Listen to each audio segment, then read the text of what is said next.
Welcome to Launch Today, the podcast focused on what it takes to get your new business to $1 million or more in revenue. From marketing tactics to incredible guest interview, we focus on sharing behind-the-scenes insight from masters in their field. If you want to grow the revenue for your startup or your business, you don't want to miss today, because today's guest is a visionary entrepreneur who's changing the table stakes for retail media by connecting authentic experts with brands instead of your typical influencer. Eric Sheinkop is the CEO of The Desire Company, a pioneering content for commerce platform that connects expert professionals with brands, and was previously the founder of Music Dealers, which helped independent artists earn $15 million through brand partnerships and licensing deals. His innovative approach to building communities of overlooked talent has earned him recognition from Billboard's 30 Under 30 and multiple industry awards, including the Cannes Lion and an Emmy. Eric, thanks for being on the show. It's a pleasure to be here. Thank you very much for having me. So I always like to ask for my first question, why do you do what you do? Yeah, it's a good question. I always have believed that real talent, true talent, deserves a platform, and that authentic expertise just breaks through every other voice or noise out there. And the majority of these true experts and this true talent, they're usually the ones in the shadows. They're usually the ones behind the celebrities. They're behind your favorite musicians or stars or actors or whatever it might be. And I love just building platforms that gives them recognition, that gives them the attention that they deserve, that pays them properly for going through everything they've done, because it is not easy to become the best in a very specific niche area, especially when you've been told no your entire life trying to get there. So I really appreciate that and believe that's an area of the industry that's been overlooked. Awesome. I actually, weirdly, for anybody who watches this show, they'll note my shirt won't change. My previous call to this was someone who runs an influencer marketing platform. And now we're here with the uninfluencer marketing platform. I didn't schedule things this way. It just happened that way, which I find delightful. So you're focusing on elevating the overlooked. Yes. Right? First unsigned musicians, and now expert professionals who aren't your influencer type, right? I don't do duck face photos. That's correct. The look doesn't go for me. Yeah. What made you realize the opportunity existed? Everyone else wasn't looking. Yeah. First of all, I couldn't care less if our experts even have social media, let alone how many followers they have. Our thesis has always been that you could buy reach, but you cannot buy expertise. So when you hear that expertise, it really does cut through. What made me starting, I always championed the independent musician. I had a management company. I was managing independent musicians, and then found an opportunity to place them into commercials, movies, TV shows, video games. And we became the largest company in the world that was doing that with independent artists. So I was able to take these unheard of, unknown artists, but they were excellent, and get them this opportunity. And it would change some of their lives. Some of them is just a nice check. Some of them have completely changed their trajectory, brought them on tour in America, all types of cool things. With this company, once I exited Music Dealers, I wasn't able to work in the music industry for several years because of a non-compete. Yeah. And I had an instance where I broke my neck and I didn't want to take the pain medication. So I was looking for what's out there that could help with inflammation and all these things. And it was just nonsense. It was so much influencer garbage that I couldn't figure out what was real, what was fake. There was products that had 1-star reviews and 5-star reviews. And then I found out, like looking into that, all of that is fake as well. Yes, it is. So I actually called a professional rugby player and I asked him, what do you guys use? Of course. And he was like, this is what I use. I've been using it for years. It works better than anything else I've ever tried. I was like, oh, what a perfect shopping experience. If we could bring that type of expertise to the shopping world, to the retail industry, it could change the way that consumers find, discover, buy products. So that was really the impetus. That was the aha moment. That's an excellent impetus. I think this thesis, you can buy reach, you can't buy expertise, is a different approach at how do we get call it social selling, call it influence marketing, any of these things to happen, right? Most founders are chasing people with reach. If you were talking to a founder, they've got a product. What do you tell them? Who should they be searching for instead of someone who's got the million followers on TikTok? Sure. I think that this is a problem that a lot of young brands, even the ones that are owned by the largest Unilever and Johnson, like any new brand, they are chasing that influencer because the thought is I want to reach as many people as quickly as possible to expose them to my new product or my new company. So whether it's a founder or somebody starting a CPG company or anything, the advice that I would give is you have to understand that the influencer model, it is a complete content suck. You need content, you need new content every day. The algorithms just eat it up so quickly. On top of that, just because somebody has 1 million followers no longer means that they're going to reach 1 million people. No way. In fact, if they have 1 million or over, their organic posts are reaching less than 1% of their followers these days. So you have to pay to boost it anyway. So you might as well pay to boost content that is actually going to help your consumer understand what the product is, how it's used, what are the results that you could expect, and who it's recommended for. And that's what we do with our experts instead of just, hey guys, I just got this new product in the mail, or I just saw this and blah, blah. No, I've been using this for several weeks or several months. Here's what I think of it. Here's the results that I've experienced. Here's why I recommend it and for who. So for founders, for anybody starting companies, I think you got to think about the evergreen content that is going to sustain, not just be on trend or on fad, but actually going to be able to live on your website for years and always help the consumer make a more educated purchase. What a lot of founders also don't understand is if you promote something with influencers, you're going to get a spike in purchases. There's no question about that, but you're also going to get a lot of returns. And that actually could end up ruining your business and costing you more. So it's better if somebody doesn't buy your product because they understand, you know what, this is not the product that I'm looking for, but you're gaining trust with them and a real sense of appreciation from the consumer. And that will eventually turn into more supporters of your business. So one thing that impressed me with music dealers and the Desire Company both is you show a sophistication in your ability to get and deploy capital. Sure. You raised $25 million for the Desire Company. That's serious cash. Yes. Most founders are, one, if they try to raise, they're maybe raising like $1 million. But the other thing is, in the early days, they don't want to raise a $5 or $10 or $20 million round because they have to give away too much of the company. Sure.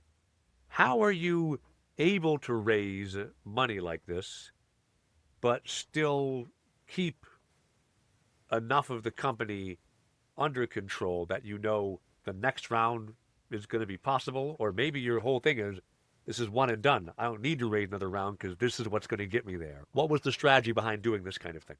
Yeah, it's a slow roll. And $25 million sounds like a ton of money if it all came at once. We did not.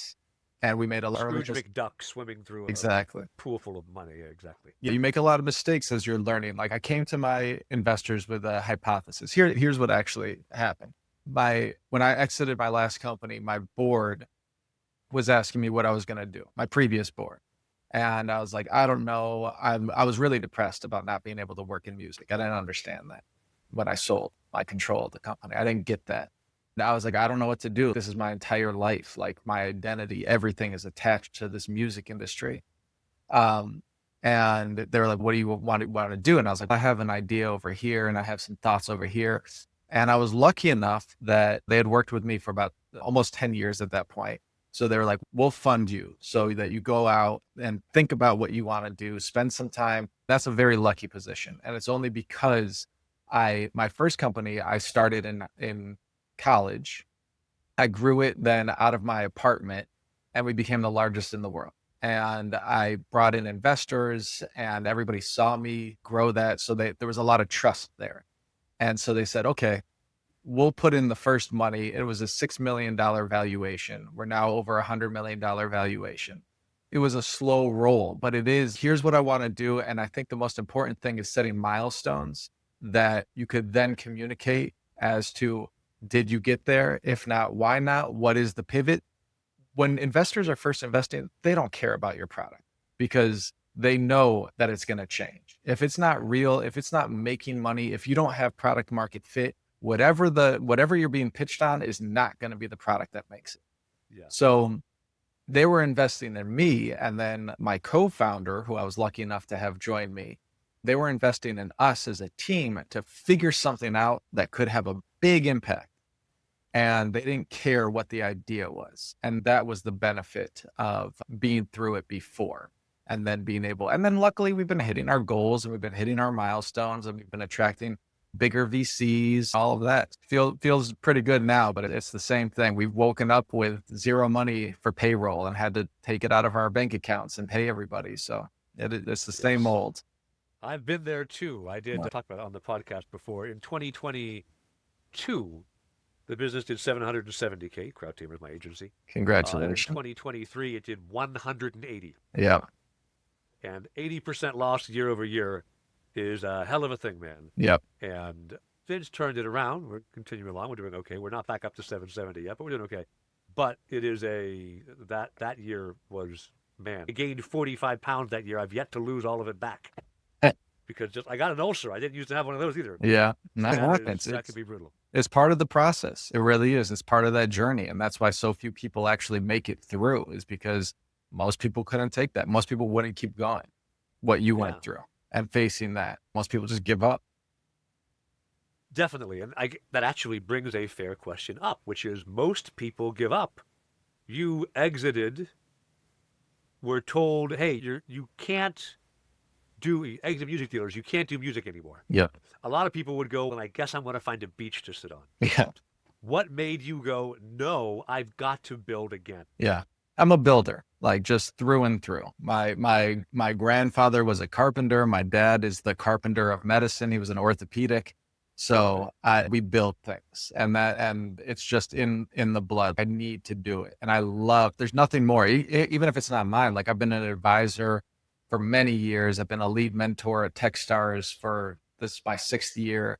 And I love the process of taking an idea and then seeing it in people's hands and seeing people get enjoyment or pleasure out of it. And that returning real value to the entrepreneur, to the founding building team. Like, I love that process. And I also, like, the thing that just gets me up in the morning is I just really appreciate unique talent. I really do. And that's everything. Like, in our community, we literally have NASA astronauts and we have dog trainers and we have makeup artists and stylists and Olympic athletes and everybody in between. Because again, like, if you have dedicated your life to one specific thing and you're saying, this is what I'm meant to do, I want to be the best at it. Like, I get extreme energy from that. Even if I don't know the person, never met them, never will meet them, I want to celebrate that. And I think they should be celebrated and rewarded. So, furthering the topic about, I think, making the capital decision to make a business go. Yeah. You sold a minority stake of music dealers to Coca-Cola, that is not the usual thing you hear a startup doing. Yep. Right? That's an unusual strategy. I am sure you had reasons behind it, but your LinkedIn profile doesn't say the why. So I want to know the why of music dealers. Got it. Makes sense. Coca-Cola, they got money, sure, but how does this fit together? What makes this happen? Yeah. Well, I didn't see it coming either. I actually threw a party in New York when we were opening up our New York office. And I had all these independent musicians play who were fantastic. And we were showing off our work and showcasing our work. And somebody said, is this what you guys do, live music? And I was like, no, we actually place the music in commercials. And he was like, can you do custom music? I was like, absolutely. I'm working on a brief for the Olympics right now for Coca-Cola, and I'm having a lot of trouble with the major labels. Can you help us out? And within 48 hours, we gave him a song that became the anthem for the Olympics that year. So I started understanding at that point, like, Coca-Cola is not just Coca-Cola, right? Coca-Cola has 3,200 brands. They're in over 3 billion people's hands a day. They have 162 different markets that they sell in, all different types of products. And so ended up being able to go to Japan and work on milk products that Coca-Cola owns. I got to go to all over Asia, all over Latin America, and work on coffee products and things that I had no idea Coca-Cola was part of. So the amount of money that they have to spend on music is astronomical. And the confusion that comes with having to use music in a commercial form, it's so much harder than people think. And it's so much more expensive and time consuming than people think. So we had a very easy solution to use fantastic music, make it easy, more affordable, but also for Coke, it was championing the independent artist. It was giving this independent artist a platform. If you could be in 3 billion people's hands a day with a link to your song on a Coke bottle or something of that nature, that's way more than you'll ever get from a record label. All right. They're putting $500 million media spends behind some of these commercials that we put our music in.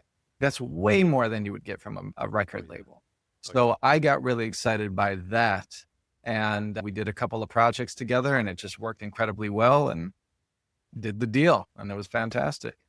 That's phenomenal. As somebody who many years ago had to deal a bunch with ASCAP licensing for music royalty rights and how much I hated it and how stupid the rules were. Yeah.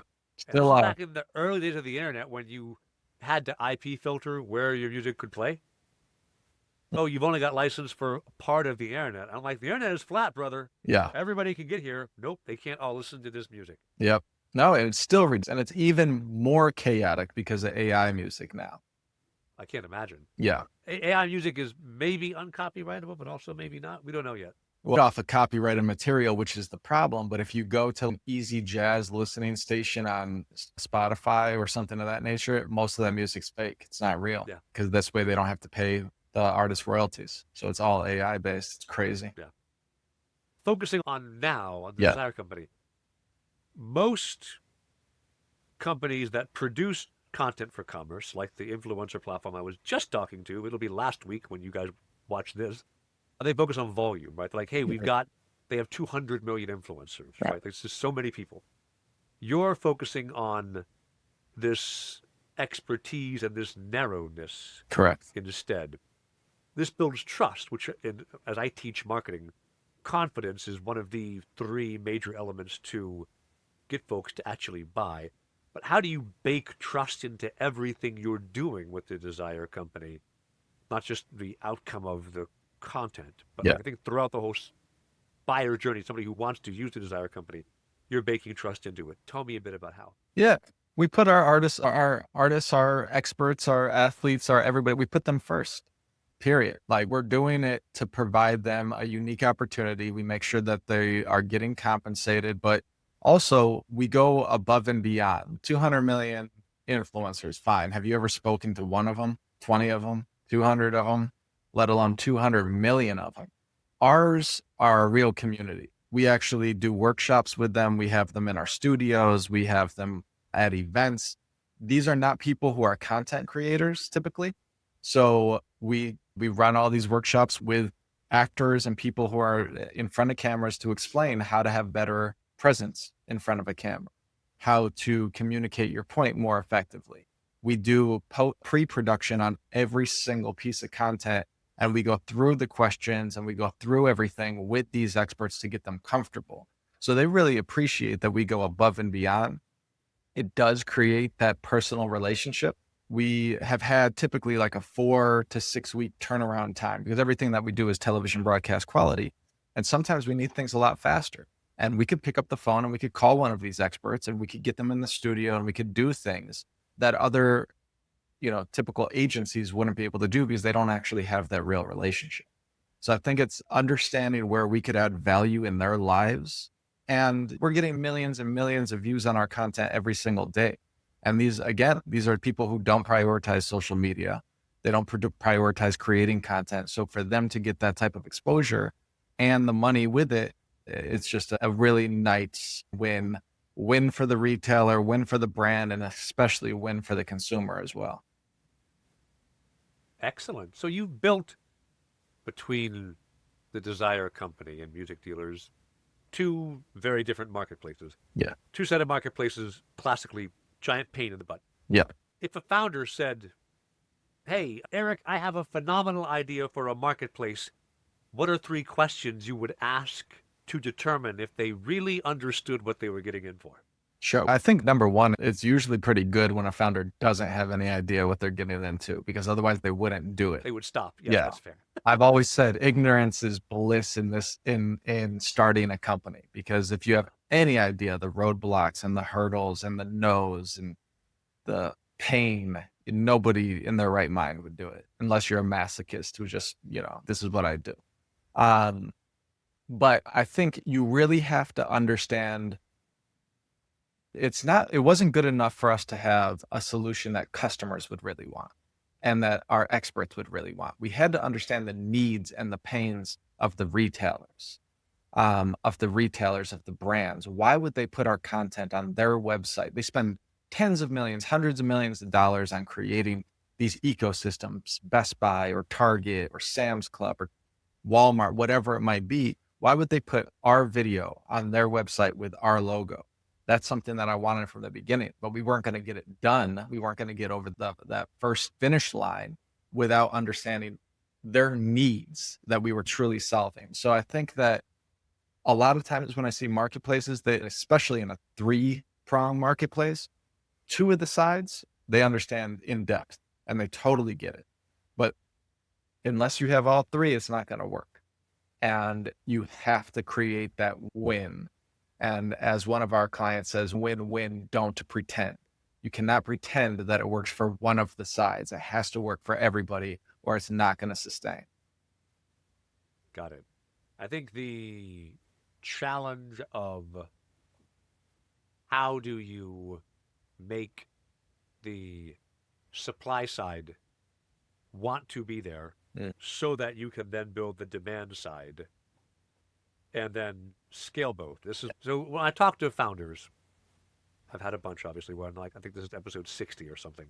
SaaS founders are all like, yeah, it's hard. I had a vision. I made it happen. Right. Hardware founders are like, I did this because I hate myself. and marketplace founders come somewhere in between the two. Yeah. They're like, it is awful, but it's achievable. Yeah. Unlike the SaaS founder who just money happens. The hardware founders who were like, no one should do this. If you're considering starting a hardware business, just shoot yourself in the face. Yeah. You'll be better in the end. Yeah. And you balancing all that, right? It ends up the problem is then as the founder, you get burned out. Yeah. And you went back to back. You didn't really have a big break Yeah. between music dealers and Desire Company. So if you were gonna burn out, like it was when you were launching the Desire Company and going, why the heck did I do this to myself again? Yeah. How do you keep yourself still fresh, still motivated, still relevant, despite launching? It's not the hardest business, but it's not the easiest business. No, it's a great question because in all reality, it's a challenge, and it's a challenge all the time. And especially in the early days when nothing is what you thought, and it always takes longer than you think. You're always going to have more pivots than you think, even if you're planning on them. And no entrepreneur really plans on having pivots, but when they happen, you have to embrace it and be like, okay, this is setting me up for success. I'm a big believer in luck is when opportunity meets preparation. So, There you go. it will come, but you have to be prepared for it. So you have to put in the work. So all the challenges are just making us better and setting us up to be better. In all honesty, I think meditation is a big part of it. Working out every single day, you have to, because you will burn out. And I do burn out at times, and I need to. Yesterday, I took the day off and I kept my 3-year-olds home and we just hung out and painted and played, and it really helped. That's a good day. It really helps. But I think also being aware that this is not the most important thing in the world. Yes, we've raised a lot of money. Yes, we have a lot of people who work for us and depend on us for their paycheck. And that is absolutely priority to look after that. But we're not in an operating room where somebody could die the second. And I think that's always important to realize. It's all part of the process. We'll get there, but no one's going to die right now if I don't get that done. I feel you. So Generally, when founders show up on the podcast, they're wearing their logo. I'm wearing Cloudflare's logo today for some dumb reason. I don't know why. I should be wearing my own shirt. But you've got a medallion Oh yeah. quite prominently. I don't generally see that on a founder's. Do you want to tell me about what that is? This is my mom makes all my jewelry. I Okay. appreciate you asking. This is a rose quartz piece.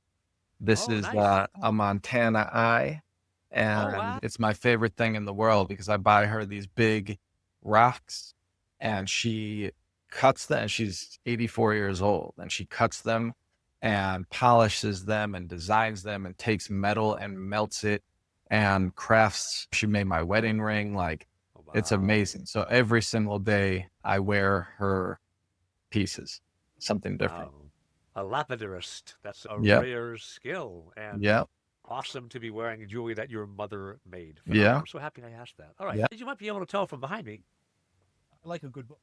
And I think a founder should be putting new information in their head, whether it's audiobook, whether it's a podcast, or business book, fiction, whatever. Like there's getting new stuff in your head is crucial because it makes new things happen. Yes. If you were to talk to a founder, what would you recommend for them as a resource they should consume to be a better founder? That's a great one. Number one, if you have any interest in retail media, our podcast, Tap Into an Expert, Hey, there you go. um, that's a really good resource with the best minds in retail. Although I'm looking at my books right now. Good to Great is a classic. It was one of the That's a first good one. ones that I read in I think maybe 2001 or two or something like that. And I read it every couple of years again to remind myself. But the one thing, uh, boards that deliver are important because I got in a lot of trouble with my first board by putting names on the board instead of people who are actually going to be helpful. And I think understanding in the mind of the VC or be smarter than your venture capitalist, like understanding really what's behind the deal. I got a little screwed in my contract when I exited music dealers because I didn't understand enough. So I have made it a point to make sure anybody who's negotiating with me, I want to understand what's in it for them, in their mindset. And I think that's really important. Otherwise, I am very much into, here, I'm going to pull up my Audible if you don't mind, because it is something. But honestly, quantum mechanics, quantum physics is something that I study a lot. And what I'm listening to in the middle of right now is Becoming Supernatural, the farther reaches of human nature. 10x is easier than 2x. And that's the truth. If you just want to double your revenue, that's really hard. If you want to 10x it, that becomes, I think, a little bit easier. And that's what that, Interesting, because you yeah, have to talk about a whole category shift as opposed to just do more of what I'm doing. exactly. The emotion code, You Are the Universe, is something that I've listened to on Audible probably 8 times. And I'm still trying to figure it out, but it's all about quantum physics and how things are connected and we're tapped in to understand. Anyway, that takes us on a whole different path, but that's That's what I phenomenal, like. though. I love I- it. I saw a lecture last week, I think, from a quantum physics professor at the start of the term saying, look, right now, I don't understand quantum physics and Yep. you are ignorant. Yep. In the end of 2 months, my hope is all of us won't understand quantum Yep. physics together. Yep. And I'd say I'm somewhere between complete ignorance and a slight misunderstanding because the little bit I know about it is so nonsensical that it makes Yep. me mad. Yeah. So that's the funny thing is my wife is like, you're listening to that book again? What is it about? What have you learned? And I try to explain it. And I'm like, that's why I'm listening to it again. But yeah, and that's the beautiful thing. There's always something that we could learn that makes us better. All knowledge is fractal. The more you learn about something, the more you can learn about the thing. Which is why the Dunning-Kruger effect is all ridiculous. Because when you know a little bit about something, you're like, oh, I know it. And then you talk to somebody who's done it for 40 years and they're like, I know nothing. Yeah. And that is this in any subject matter. But in quantum physics, it feels like we should be able to make it make sense because it's literally the underpinning of everything in reality. Yep. But it also is fractal, where the more you go into it, the more you realize we can't know what's going into it. Yeah. What I think what was really funny is when I started getting into it, I was like, why aren't they teaching this in school? why It would doesn't make any teaching, sense. why would they be teaching the physics that I learned? Like, this is what the future is based on. This is the underpinnings to your point. And then I was like, yeah, because you can't explain it, so you can't teach it. So no one could say, Because at some point it just goes, and then magic happens. So Right. that's why reality is still here. yeah, if you look the other way, the particle will not react. But if you look at it, Or you can know where it is or how fast it's moving, but you can't know both. Yep. Yeah. That reality at the fundamental level here has clearly a floating point math error. And so you can either get one or the other, like an old Intel chip. You can't get both. It makes me concerned. Yeah. People are like, oh, we're living in a simulation. Quantum mechanics is the best explanation I have for proof that this is, because it basically says at some point the simulation stops bothering to try to figure things out. Yeah. So we can't know anymore because the simulation doesn't go down that small. Yeah. That Okay. I have that conversation at my dinner table with my high school daughters, and they're not into it.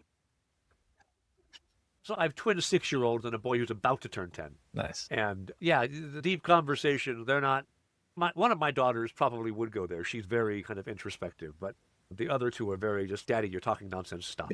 Yeah. Don't do this. One day they'll One day. appreciate it. Maybe. All right, Eric, if people want to know more about you or more about the Desire Company, where do they go look you up online? How do they find out more about you? Yep. TheDesireCompany.com will have our resources and our Tap Into an Expert. You could also get our podcast, Tap Into an Expert, on anywhere you listen to podcasts. Me, Eric Sheinkop, on LinkedIn, linkedin.com/Eric Sheinkop. And if you have any interest in working with us or any of our experts, brands at TheDesireCompany.com. And we get all of those emails too, and would love to hear from anybody. Awesome. All right. If you're listening to this on Spotify or YouTube or TikTok or any damn where, and you haven't already, be sure to like and subscribe because we have more great content from founders just like Eric every week. Thanks for listening to Launch Today. We'll see you next week.